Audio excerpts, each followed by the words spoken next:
tak hanya menetapkan Cristiano Tarigan sebagai tersangka dalam kasus kecelakaan maut mahasiswa UGM. Mike Tyson, sapi berbobot 1,2 ton asal Pekalongan, terpilih menjadi sapi kurban Presiden Prabowo Subianto. Menikmati sensasi kopi Arabica yang diseduh menggunakan air es di kedai kopi yang ada di Kota Semarang.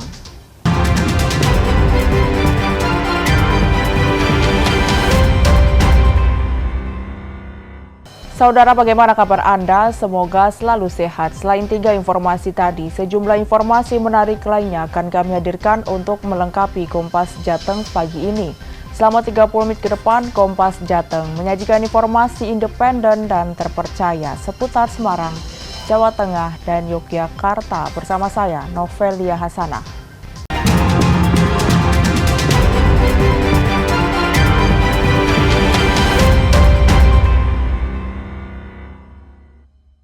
Kita ke informasi pertama di Kompas Jateng pagi ini, Saudara.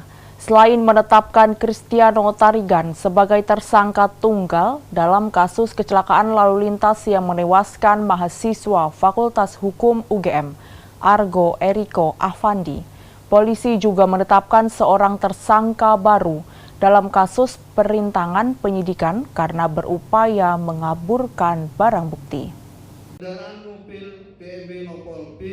Kapolresta Sleman, Kombes Pol Edi Setianto Erning Wibowo menyebut tersangka baru sengaja melakukan penggantian plat palsu ke plat asli saat mobil Cristiano telah diamankan di Mapolsek Ngaglik. Namun saat polisi menggelar olah tempat kejadian perkara, plat mobil Cristiano yang mendadak berubah kemudian viral di media sosial. Meski telah menetapkan seorang tersangka baru, hingga saat ini polisi belum bersedia membuka identitas orang tersebut dengan alasan masih dalam proses penyidikan. Alasan kendaraan sudah diamankan, tanpa diketahui oleh petugas, ada yang mengganti plat nomor tersebut menggunakan plat nomor B1442 NAC. Kami sudah dalami dan kami sudah amankan pelakunya. Kita sudah melakukan pemeriksaan dan pendalaman dan akan kita proses terkait dengan berupaya melakukan. Sementara itu, usai ditetapkan sebagai tersangka, Cristiano Tarigan, mahasiswa Fakultas Ekonomi dan Bisnis Universitas Gadjah Mada, kini mendekam di Mapolresta Sleman. Cristiano merupakan pengemudi mobil sedan mewah yang menabrak sepeda motor yang dikendarai oleh Argo Eriko Afandi hingga menyebabkan korban meninggal dunia. Cristiano dinilai melanggar pasal pidana tentang kelalaian dalam berkendara yang menyebabkan orang lain meninggal dengan ancaman hukuman penjara paling lama 6 tahun. Kemudian melakukan gelar perkara kedua dan menetapkan pengemudi mobil BMW nomor B1442 NAC atas nama CCP diduga sebagai tersangka dalam perkara kecelakaan lalu lintas tersebut. Pusat Konsultasi dan Bantuan Hukum PKBH Universitas Gadjah Mada ditunjuk menjadi kuasa hukum bagi keluarga almarhum Argo Eriko Afandi, mahasiswa yang tewas dalam kecelakaan di Sleman, Yogyakarta. Tim PKBH langsung mendampingi ibu korban dalam pemeriksaan polisi yang dilakukan secara tertutup di kampus Fakultas Hukum UGM. Wakil Dekan 3 Fakultas Hukum UGM menyebut keluarga almarhum Argo saat ini masih berkomitmen untuk menyelesaikan kasus kecelakaan itu melalui jalur hukum. Membantu proses ini sampai selesai yang akan dibantu oleh Pusat Konsultasi dan Bantuan Hukum Fakultas Hukum UGM. Dari pihak keluarga menyerahkan semuanya ke proses hukum dan kooperatif untuk nanti dilaksanakan proses-proses selanjutnya. Artinya tidak ada ruang untuk kekeluargaan gitu, nggak ada, Pak? Damai itu nggak ada, Pak? Belum diputuskan, tapi yang jelas keluarga menerima itikat baik dari pelaku untuk nanti kedepannya kita lihat setelah proses ini berjalan dan kondisi psikologi ibu korban itu memang sampai sekarang belum mampu untuk melaksanakan itu tadi. Yang jelas proses hukum berjalan dan ini sedang berlangsung dan kita semua menghormati proses.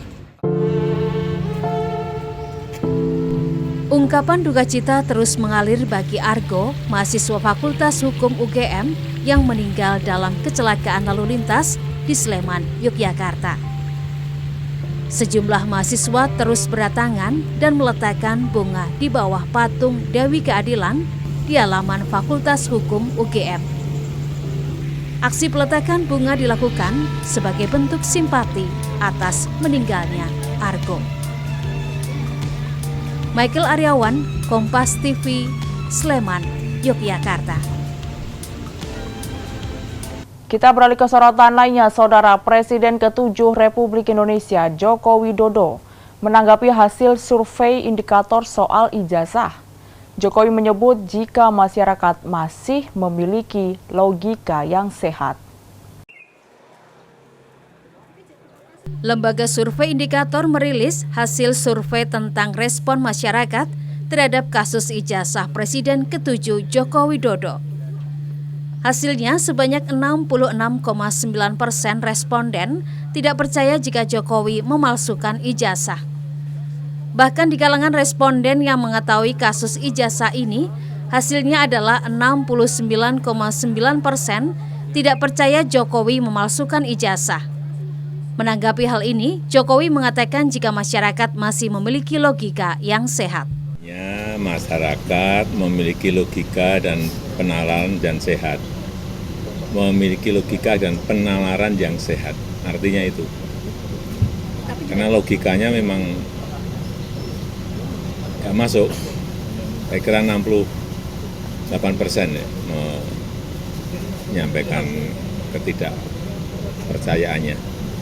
Tapi juga masih ada yang percaya, Pak? Ya, pasti ada yang pro, ada yang kontra, ada yang percaya, ada yang nggak percaya. Tapi semuanya nanti kita serahkan pada proses hukum. Nanti di pengadilan akan terbuka semuanya secara jelas dan gamblang, terang benderang semuanya. Karena di situ pasti nanti ada fakta-fakta, ada bukti-bukti, ada saksi-saksi, semuanya akan dibuka di sidang pengadilan. Ya. Kasus dugaan ijazah palsu Presiden ke-7 Republik Indonesia Joko Widodo menjadi salah satu kategori yang diukur oleh Lembaga Survei Indikator Politik Indonesia. Widi Nugroho, Kompas TV, Solo, Jawa Tengah.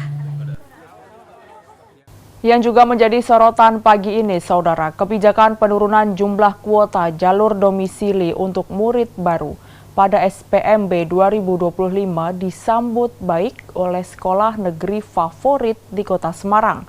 Salah satunya adalah SMA Negeri 1 Kota Semarang. Menurut mereka, kebijakan kuota domisili 33% dengan mempertimbangkan aspek prestasi dinilai cukup fair. Kebijakan penurunan jumlah kuota jalur domisili dari 55% ke 33% pada sistem penerimaan murid baru atau SPMB 2025 disambut baik oleh sekolah negeri favorit di Kota Semarang. Selain itu, kebijakan jalur domisili yang diberlakukan saat ini tak hanya asal dekat, namun juga mempertimbangkan aspek prestasi. SMA Negeri 1 Kota Semarang adalah salah satu sekolah yang menilai kebijakan pada SPMB 2025 ini cukup fair. Lantaran SMA Negeri 1 Kota Semarang merupakan sekolah favorit yang sudah lama dikenal menorehkan banyak prestasi. Ketika 30% ke atas itu adalah berdasarkan tidak hanya jarak tetapi juga domisili, tetapi yang berprestasi itu menjadi bagian yang cukup bagi saya, bagi kami cukup fair, karena memang 30% khusus untuk jarak, tetapi yang setelah 30 ke atas sampai 33 itu menjadi bagian bagi anak-anak yang walaupun domisilinya agak jauh tetapi nilainya cukup bagus, ya layak untuk diterima.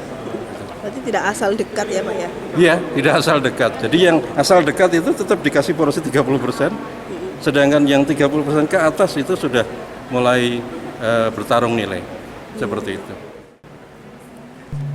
Pada SPMB 2025 ini, SMA Negeri 1 Kota Semarang membuka sebanyak 12 rombongan belajar atau rombel dengan kapasitas 36 siswa per kelas. Dengan kata lain, total daya tampung mencapai 432 siswa. Jinawi Rana Putri, Kompas TV, Semarang, Jawa Tengah. Sementara itu, Saudara, pemerintah menargetkan pembangunan 100 sekolah rakyat dalam 1 tahun. Pembangunan sekolah rakyat ini bekerja sama dengan sekolah swasta. Wakil Menteri Sosial Agus Jabo Priyono saat berada di Kabupaten Boyolali mengatakan, sesuai permintaan Presiden Prabowo Subianto, akan ada 100 sekolah rakyat yang akan dibangun. Di antaranya sekolah rakyat yang dibangun menggunakan APBN dan 100 sekolah rakyat lainnya dibangun oleh pihak swasta. Menurut Wamensos, pihak swasta sudah komitmen mengambil bagian dalam pembangunan sekolah rakyat sehingga optimis akan ada 100 sekolah rakyat baru yang siap beroperasi setiap tahunnya. Begini, jadi nanti kita akan bikin 200, yang 100 dibiayai APBN, yang 100 itu nanti kita akan bekerja dengan swasta. Jadi pemerintah akan menyediakan 100 ya, dengan swasta jadinya 200. Jadi yang 100 dari APBN, yang 100 kita bekerja sama dengan pihak swasta dan sudah banyak pihak swasta yang komit untuk membantu pembangunan sekolah rakyat yang jumlahnya 100 titik tiap tahun ya. Tahun ini ya Pak 200. Ya kita usahakan, kita sedang berjalan. Melalui program sekolah rakyat yang nantinya akan mulai dioperasionalkan oleh Kemensos pada Juli 2025 mendatang, diharapkan dapat memberikan pendidikan bagi anak keluarga kurang mampu maupun miskin ekstrim untuk memutus rantai kemiskinan di Indonesia melalui pendidikan. Nikolaus Irawan, Kompas TV, Boyolali, Jawa Tengah. Mike Tyson, sapi berbobot 1,2 ton asal Pekalongan terpilih sebagai sapi kurban Presiden Prabowo Subianto. Nantikan informasinya usai jeda.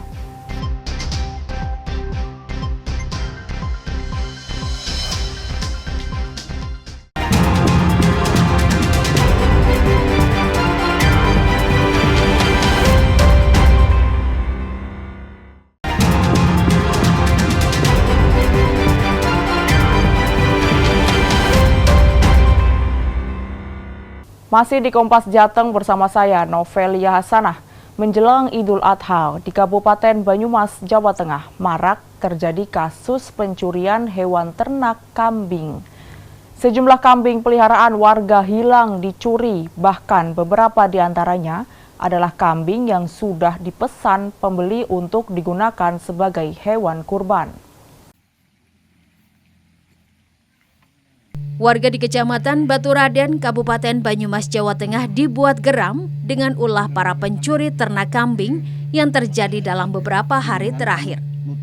Sebanyak 7 ekor kambing dan domba peliharaan warga raib dicuri dari 3 kandang. Padahal kambing-kambing tersebut telah dipesan oleh pembeli dan akan digunakan untuk kurban. Kepala desa sudah melaporkan kasus ini ke polisi. Yang sudah total hilang itu berarti 7 ekor. 7 ekor. Pak, semuanya milik warga Kemutu Kidul. Kemudian kemarin malam Sabtu juga sudah ada pencuri membuka pintu kandang kambing. Cuma akses keluarnya itu yang susah sehingga tidak terjadi pencurian. Terus ini sudah laporan ke yang berwajib? Sudah langsung pada kemarin malam Jumat kemarin, berarti tanggal 22 atau 23 itu sudah langsung ke sini dari Polsek, Kapolsek, Kanit Reskrim dan anggotanya juga ke sini. Tahu saya ya pada waktu jam 6 saya datang sini sudah buka pintunya. Kandangnya? Iya kandangnya. Nah, terus? Ya, baru tahu kehilangan kambing. Berapa milik jenengan yang hilang, Pak? 3. Pemilik kambing terus memperketat penjagaan kandang mereka dengan ronda dan menunggu kandang hingga pagi hari.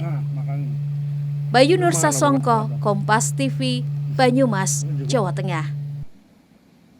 Sementara itu, Saudara, sapi yang diberi nama Mike Tyson dengan berat 1,2 ton milik warga Pekalongan, Jawa Tengah terpilih jadi hewan kurban Presiden Prabowo. Sapi terbesar se-Jawa Tengah ini dibeli Presiden dengan harga 100 juta rupiah dan akan disembelih pada Hari Raya Kurban 6 Juni mendatang. Seekor sapi jantan berjenis Brahman Angus bernama Mike Tyson, milik Fauzi warga desa Sijambe, Kecamatan Wonokerto, Kabupaten Pekalongan, terpilih menjadi hewan kurban Presiden Prabowo Subianto. Keistimewaan Mike Tyson terletak pada ukuran tubuhnya yang luar biasa, yakni memiliki panjang 2 meter dan tinggi 1,65 meter. Perawatan intensif dengan makanan pilihan seperti rumput segar, ampas tahu, bekatul, dan suplemen tambahan. Sapi raksasa ini dibeli saat bobotnya masih sekitar 600 kg, lalu dirawat selama 2 tahun hingga seberat 1,2 ton. Setiap 3 bulan sekali diperiksa rutin oleh dokter hewan. Ini Pak. Ini beratnya 1,120 Pak. Dengan mendapatkan kemudian dibeli Pak Prabowo gimana rasanya? Saya rasanya senang Pak. Iya. Terus? Alhamdulillah kok kaya mono Kabupaten Pekalongan dapat itu dari Pak Prabowo sumbangan sapi. Menurut informasi dengan berat ini terbesar gimana? Ya menurut itu teman-teman saya di Semarang itu, ya itu paling besar katanya. Se-Jawa Tengah ya? Ada namanya nggak Pak sapinya ini Pak? Itu namanya Mike Tyson. Iya.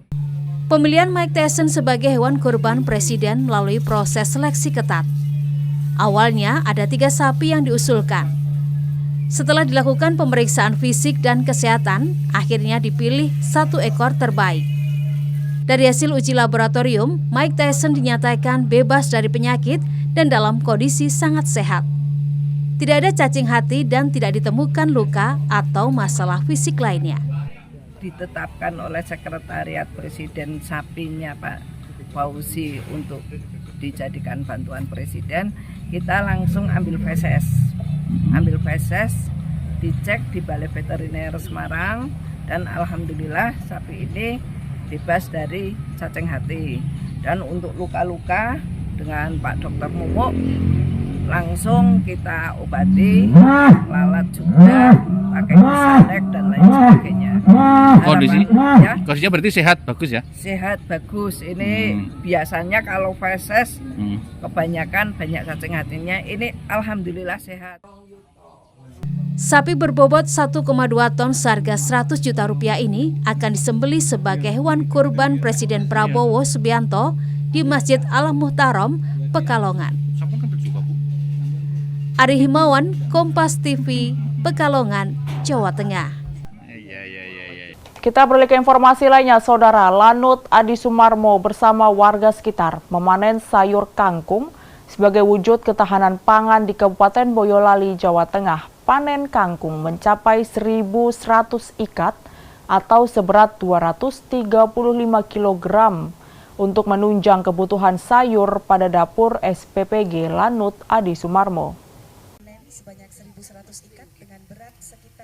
Komandan Lanut Adi Sumarmo Marsma TNI Bambang Junior Jatmiko bersama anggota TNI Angkatan Udara dibantu warga sekitar tampak memanen sayur kangkung di lahan ketahanan pangan Lanut Adi Sumarmo yang terletak di Desa Kenteng, Kecamatan Nogosari, Kabupaten Boyolali, Jawa Tengah.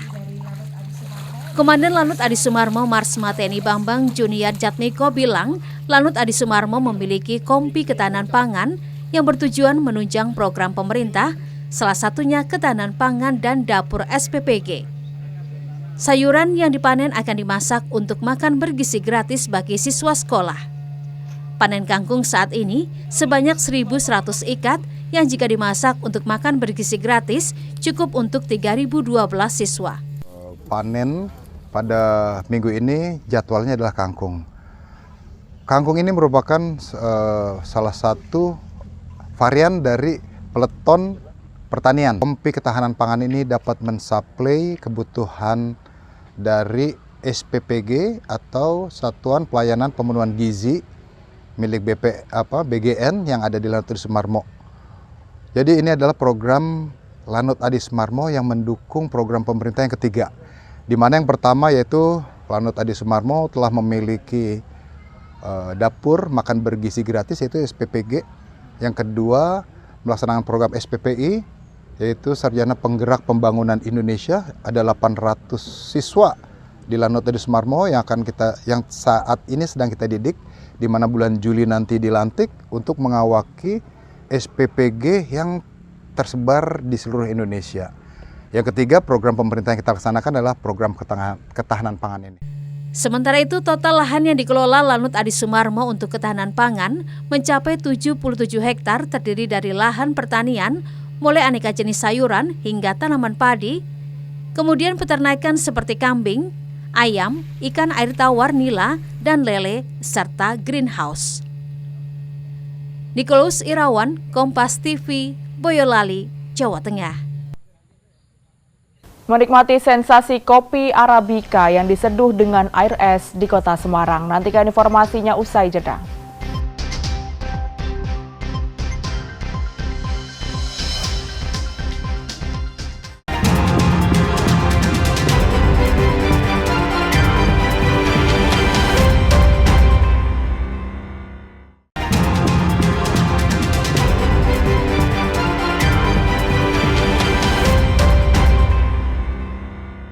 Terima kasih Anda masih di Kompas Jateng bersama saya, Novelia Hasanah. Dukung kelestarian nasional. Menteri Kehutanan mengajak para pendaki menanam pohon di Taman Nasional Gunung Merbabu di Kabupaten Boyolali, Jawa Tengah. Menteri Kehutanan Raja Juli Antoni bersama para pendaki menanam pohon khas Gunung Merbabu di Taman Nasional Gunung Merbabu di Desa Suroteleng, Kecamatan Selo, Kabupaten Boyolali, Jawa Tengah. Dalam kegiatan ini, Menteri Kehutanan sekaligus mengkampanyekan Zero Waste dan Zero Accident kepada para pendaki yang akan melakukan pendakian ke Gunung Merbabu via Selo. Untuk menjaga kelestarian Taman Nasional, Menteri Kehutanan Raja Juli Antoni juga mengetatkan kuota pendakian untuk bisa mendaftar secara online agar orang-orang yang melakukan pendakian tidak menumpuk di saat yang bersamaan. Kita ketatkan kuota, mohon maaf ya kepada masyarakat untuk bisa mendaftar secara online kalau ingin ke Taman Nasional. Karena kita batasi, bukan tidak boleh ya, tidak boleh naik gunung, boleh sekali, tapi mendaftar sehingga dibatasi kuotanya. Kenapa? Karena nature-nya pada dasarnya Taman Nasional ini adalah ekoturism, jadi bukan mass tourism, jadi bukan mengundang orang sebanyak-banyaknya pada saat yang bersamaan ya, pada waktu bersamaan, tetapi tujuannya sebenarnya konservasi dan kita dapat menikmati alam, refreshing di alam ya. Kita bisa menanam bersama ya, sekaligus simbol kampanye untuk mengubah bisnis kita dari menebang jadi menanam ya. Karena saya katakan tadi, alam hutan itu bukan warisan dari nenek moyang kita, tapi titipan dari generasi yang akan datang yang harus kita jaga. Kedepan, pihak Kementerian Kehutanan akan mulai menerapkan peraturan ketat di setiap taman nasional seluruh Indonesia dengan aturan sampah dihitung dan penggunaan gelang. Apabila ada yang melanggar, juga akan ada sanksi, tidak boleh naik gunung hingga 5 tahun. Nicholas Irawan, Kompas TV, Boyolali, Jawa Tengah. Saudara, umumnya kopi diseduh menggunakan air panas dengan suhu tertentu. Namun, sudah pernahkah Anda mencicipi sensasi kopi yang diseduh menggunakan air es? Lalu kira-kira seperti apa ya sensasinya? Berikut liputannya untuk Anda. Beberapa orang mungkin akan memilih untuk menikmati kopi panas sambil bersantai. Namun di sebuah kedai kopi yang dinamai Tera Kopi di Jalan Gerung Sari, Kelurahan Bulusan, Kecamatan Tembalang, Kota Semarang, penikmat kopi memilih untuk menikmati kopi yang di-brewing atau diseduh menggunakan air es. Pemilik kedai mengatakan suguhan kopi Java and Ice ini terdiri dari 4 jenis, yakni kopi seduh biasa, kopi madu, kopi nanas, dan kopi madu nanas. Semua varian ini di-brewing atau diseduh menggunakan air es. Ide kreatif yang tak biasa yakni melakukan brewing kopi menggunakan air es ini awalnya dari prinsip mematangkan suatu makanan atau minuman bisa dengan panas dan dingin. Namun cara ini lebih rumit dan dibutuhkan ketelitian yang lebih untuk mendapatkan cita rasa kopi tersebut tetap muncul. Selain itu, dibutuhkan waktu cukup lama, yakni sekitar 7 menit untuk mendapatkan sari dari kopi ini. Pemilik kedai membutuhkan waktu hingga 2 tahun untuk mendapatkan cita rasa kopi sesuai harapan. Dipilihnya nanas karena dinilai yang paling bisa padu dengan madu. Selain itu, kopi yang digunakan hanya jenis Arabica. Keunikannya adalah kopi V60 itu kan tidak pernah bisa dicampur dengan gula, karena ketika dicampur dengan gula maka munculnya adalah asam. Asamnya dia akan naik. Dan aku mencoba ketika ketemu madu itu benar-benar saya trial beberapa kali sampai bisa ketemu takarannya supaya ketika diminum itu memang punya efek dinikmati enak, tapi punya khasiat setidaknya. Tahu saya ini di tempat lain belum ada karena saya lihat untuk membuat trial ini cukup panjang, tingkat kesulitannya cukup tinggi, dan tingkat kegagalannya itu akan sangat tinggi. Nah, karena faktor itu yang benar-benar nggak semua orang akan mampu melakukan. Salah satu penikmat kopi mengaku ini adalah kali pertama merasakan Java and Ice ini. Menurutnya rasa nanas terasa, namun tidak menghilangkan rasa kopi itu sendiri. Begitu juga kopi madu yang dinilai memiliki rasa yang pas. Jadi aku udah cobain yang nanas ya, itu rasanya ternyata manis dari nanasnya tuh ada, jadi segar gitu, ada asam-asamnya dikit. Dan awalnya kirain nggak cocok untuk cewek, kayak untuk cowok-cowok doang gitu.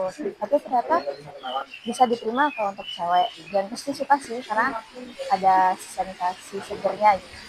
Terus kalau untuk yang kopi madu tadi manisnya pas, manis dari madunya ada, terus rasa kopinya juga tetap terasa ya, dan manisnya tuh enggak yang terlalu manis banget. Namanya Java and Ice itu antara yang tadi saya sebutkan antara nanas sama madu itu ternyata kalau diminum sebetulnya untuk siang-siang itu sangat segar sekali gitu.